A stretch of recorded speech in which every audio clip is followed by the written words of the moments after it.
आइए भारत बांग्लादेश सीमा पर अचानक हुई इस सख्ती और इसके पीछे की उलझी हुई जियोपॉलिटिक्स को समझते हैं। देखिए, भारत ने बांग्लादेश सीमा को पूरी तरह से सील करने के लिए 45 दिन की सख्त डेडलाइन रख दी है। इस बड़े ऑपरेशन में 600 एकड़ जमीन लेना और बीएसएफ को हाईटेक ड्रोन और कैमराओं से लैस करना शामिल है। तो सवाल ये है कि घुसपैठ रोकने और सीमा सुरक्षित करने की इतनी जल्दबाजी आखिर क्यों हो रही है?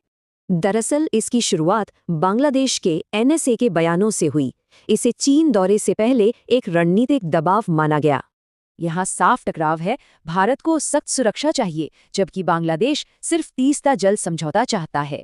ये अहम तीस्ता नदी समझौता अभी भी अटका है, जो पूरी तरह पश्चिम बंगाल की राजनीति में उलझा है। जवाब में भारत असम और त्रिपुरा समेत 5 राज्यों में एक मजबूत संयुक्त सीमा सुरक्षा मॉडल लागू कर रहा है।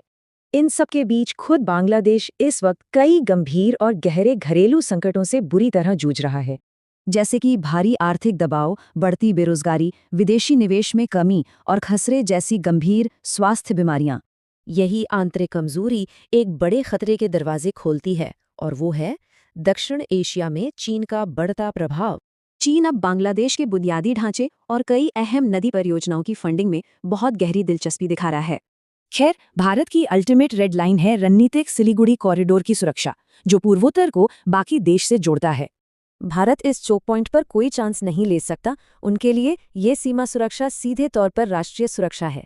पर ध्यान दें, इस सख्ती के बावजूद क्षेत्रीय स्थिरता के लिए भारत बांग्लादेश के रिश्ते बेहद गहरे और जरूरी हैं।